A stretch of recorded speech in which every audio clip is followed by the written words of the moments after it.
Dalam Islam, perempuan itu dijaga banget teman-teman. Kalau laki-laki itu nggak perlu dijaga. Kenapa? Kurang berharga. Cowok itu emang nggak kurang berharga sih. Cowok itu tergeletak di jalan nggak ada yang mau. Kalau cewek dari ujung rambut sampai ujung kakinya semuanya berharga. Makanya Islam tuh menjaga banget perempuan. Kalau kita kelihatan rambut biasa aja, kita kelihatan lengan biasa aja, kita kelihatan kaki biasa aja, tapi dia memang agak kurang diminati. Cowok itu mau dia nggak pakai baju biasa aja, tapi cewek kelihatan rambut aja itu sesuatu banget. Makanya syariat Islam itu bukan membatasi perempuan, tetapi menjaga perempuan. Kalau kau betul-betul milenial yang gagah perkasa, bukan yang otakmu tegap, bukan yang suara motormu menggelegar, tapi yang berani datang dengan seperangkat alat sholat dan kitab suci. Datang, kasih tahu. Ta'aruf bukan di mall, bukan di kedai kopi, bukan di kafe berdua, tapi datang, kenal dengan orang tuanya, menunjukkan kita bertanggung jawab. Kalau terjadi sesuatu, mudah bapaknya mencari. Betul? Terkadang kita sebagai anak muda kadang nggak percaya bahwa proses ta'aruf, khitbah, nador, khitbah, kemudian akad nikah itu adalah suatu proses yang terbaik untuk pernikahan. Kita masih yakinnya saya harus pacaran dulu baru saya bisa nikah. Itu mindset anak muda rata-rata gitu. Alasannya gimana katanya? Kenapa harus pacaran dulu? Ustadz, gak mungkin saya harus pilih seorang suami yang saya nggak tahu karakternya kayak gimana sebelum saya tahu dia dari pacaran dulu.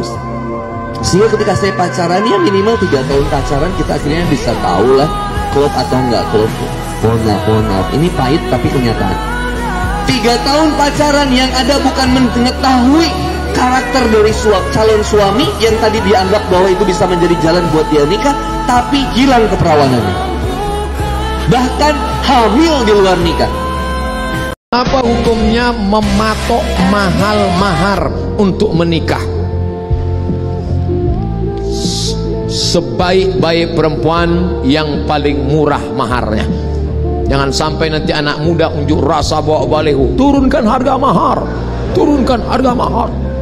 Kalau mahar melambung, maka zina akan menyebar. Bapak-bapak yang punya anak gadis, tolong kau turunkan harga mahar.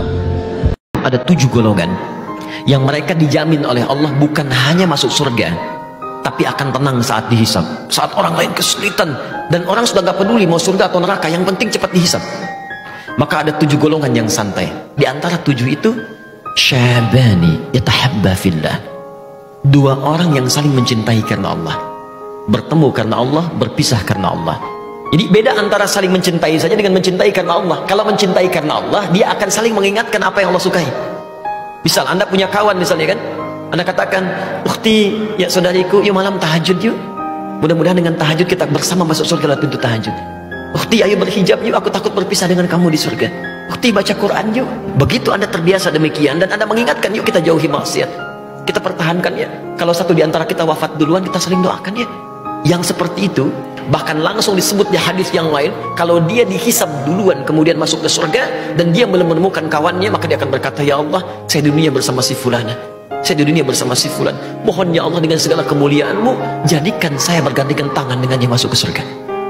Bisa nggak kalau di saat marah diam saja, diam saja, tidak usah bicara apa-apa, diam total, diam. Lagi berdiri, duduk, lagi duduk, berbaring, belum wudu, ambil air wudu supaya memadamkan amarahanmu, dan diam sama sekali, tidak usah bicara. Kalau seandainya tidak bisa menahan amarahannya, jangan mengambil keputusan di saat marah, dikhawatirkan nanti nyesal. Jangan pernah sakiti hati wanita. Wanita paling sulit untuk melupakan seseorang. Laki-laki paling sulit untuk membuktikan cintanya terhadap wanita. Anak-anak gadis yang belum menikah, syarat yang pertama dilihat adalah sholatnya, karena yang pertama kali dihisab di akhirat sholatuhu. Laki-laki yang seperti ini tidak sholat, sedangkan Allah saja dia sia-siakan, apalagi kamu. Apapun yang terjadi dalam kehidupan kita, percayalah bahwa kita hidup di dunia memang hanya tugasnya menjalankan skenario Allah dengan sebaik-baiknya. Sedih senang pasti ada, tapi kita nggak akan kenapa-napa selama kita bergantung penuh kepada Allah Subhanahu wa Ta'ala. Dan kalau kita sabar sampai akhir, maka kita akan dipanggil oleh malaikat di pintu surga nanti, Salamun alaikum bima sabartum. Salam sejahtera buat orang-orang yang senantiasa sabar dalam menghadapi berbagai macam persoalan-persoalan. Ringan insya Allah, ringan selama kita melibatkan Allah dalam persoalan kita. Wallahu a'lam. Manama siapa yang tidur walam yusalli sampai enggak sholat subuh, balas syaitanu fi udhunih, kencing setan di telinganya, tertulis di telinganya WC setan, toilet iblis.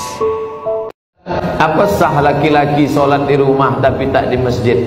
Laki-laki sholat di rumah, laki-laki solehah. Layan tayanna, mereka yang tak datang ke masjid, jangan ulangi lagi. Yang sholat di kantor, yang sholat di rumah, yang sholat di kamar, jangan ulangi lagi, kata Nabi. Kalau kalian tetap sholat di rumah, la uharriqanna alaihim buyutahum, ku bakar rumah mereka. Nabi yang bilang, kalau kalian sholat di rumah, ku bakar rumah mereka. Anak-anak yang kekurangan pelukan, ciuman, belayan, Bu, di masa remajanya kosong kering, dia akan cari pelukan dan ciuman dari orang lain, Bu. Mau nggak, Bu? Nggak pernah dipeluk anak kita, nggak pernah dicium. Di masa remajanya dia cari laki-laki yang bisa memenuhi kebutuhan emosionalnya, yang bisa peluk dia, yang bisa cium dia. Maka penuhilah kebutuhan emosionalnya dengan sayang kepadanya, dengan perilaku kita, dengan kata-kata kita. Jadi kalau ada anak kita nakal, selain kita doakan yang baik-baik, kita juga introspeksi diri. Menangislah kepada Allah, mungkin ada kelalaian yang kita lakukan sehingga membentuk anak kita menjadi anak-anak yang seperti itu. Tidak selamanya dia yang salah, mungkin ada andil kesalahan kita terhadapnya. Banyak orang tak tahu apa bacaan selesai sholat. Nanti anaknya nanya, ya, kalau selesai sholat itu apa bacaannya? Mana dia tahu? Astaghfirullahaladzim alladzi la ilaha illa huwal hayyul qayyum wa atubu ilaih. La ilaha illallah wahdahu la syarika lah, lahul mulku wa lahul hamdu, yuhyi wa yumiit, wa huwa ala kulli syai'in qadir. Allahumma antas wa minkas wa ilaika ya'udus fa'ayyina rabbana bis wa adkhilna al-jannata daras. Tabarakta Rabbana wa ta'alaita ya dzal jalali wal ikram, ilahana anta maulana subhanallah. Ada di sini anak-anak perempuan yang akhirnya bekerja untuk membantu perekonomian keluarganya, ada nggak? Ada ya? Boleh tunjuk tangan, mau lihat wanita-wanita kuat dan hebat itu. Masya Allah. Di saat anak-anak muda di luar sana sibuk dengan dirinya sendiri, tapi teman-teman memikirkan adiknya, memikirkan orang tuanya. Masya Allah. Semoga Allah ganjar sebagai wanita yang salehah dan mendapatkan pahala yang besar atas keikhlasan dari teman-teman semua dan atas baktinya kepada orang tua. Masya Allah. Baik, tadi saya katakan bahwa ketika wanita-wanita kuat ini bekerja, memiliki penghasilan sendiri dan kemudian membantu perekonomian keluarganya, dia dapat dua pahala. Pahala silaturahim karena mendamaikan atau membuat erat hubungan kekeluargaan, dan kedua adalah pahala sedekah.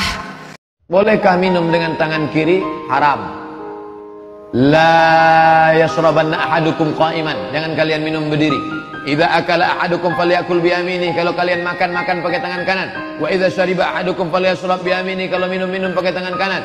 Fa inna syaitana ya'kulu bi shimali, setan makan pakai tangan kiri. Wa yashrabu bi shimali, setan makan pakai tangan kiri. Minum pakai tangan kiri. Yang lain boleh pacaran, saya enggak, saya mau ta'arufan. Yang lain silakan. Mau menghina sesama muslim, saya enggak mau. Yang lain mau menjatuhkan sesama sahabat, silakan, saya nggak akan. Puncak cinta tertinggi adalah selalu mencintai meskipun nggak pernah dicintai, selalu membersamai meskipun sering ditinggalkan, selalu menyayangi meskipun sering dihianat, selalu merindukan meskipun tidak dirindukan, senantiasa membersamai meskipun sering dilukai. Ini puncak cinta tertinggi.